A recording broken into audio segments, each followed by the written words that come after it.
wafdi ballaaran oo ka socday xukuumadda Soomaaliland uu hogaaminayay murashaxa madaxweynaha xisbul xaakimka kulmiye mudane Muuse Biixi Cabdi oo soo gaaray magaalada Burco ayaa gurmad caafimaad oo isugu jira daawooyin iyo lacag waxa ay gaarsiiyeen dadka uu shuban ku soo ritay ee ku jira goobaha caafimaadka magaalada Burco. Wafdidan oo isugu jirtay madaxda sare ee xisbiga kulmiye iyo wasiirro dhowr ah ayaa booqday xabsiga weyn ee magaalada Burco iyo cisbitaalka guud, waxaana saxaafadda la hadlay oo ka warbixiyay ujeedada safarkooda gudoomiyaha xisbul xaakimka kulmiye ahna murashaxa madaxweynaha xisbigaasi Muuse Biixi Cabdi, wasiirka madaxtooyada Maxamuud Xaashi Cabdi, wasiirka arrimaha dibadda Saacad Cali Shire iyo wasiirka caafimaadka oo gurmadka deeqda ah kala wareegay wafdida.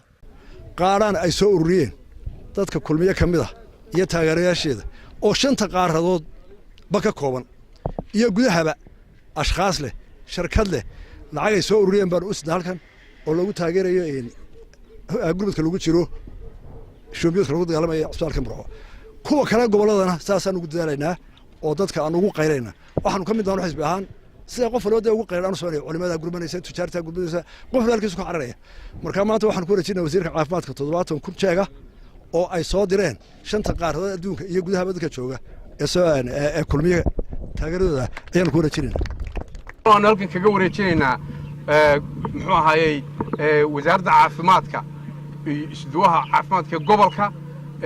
wasiirkiina inala joogo 270 kartoon oo dawo iyo qalab ka kooban oo gaariga dhabarkayga taagan waanu xukuumad ahaan gobolkan u keenay. xukuumadda waxaanu ka gudoonay daawo aad u tiro badan oo tayala oo ka badan 270 kartoon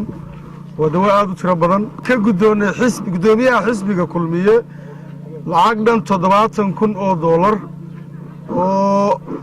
ay soo ururiyeen taageerayaasha xisbiga kulmiye ee ku nool qaaradaha adduunka. lacagtaas sida wasiirka madaxtooyadu sheegay waxaanu ku isticmaali doonaa kharshiyaadka shidaalka iyo gunooyinka hawsha la wado. Xabiib Ciga Xasan, Universal TV, magaalada Burco.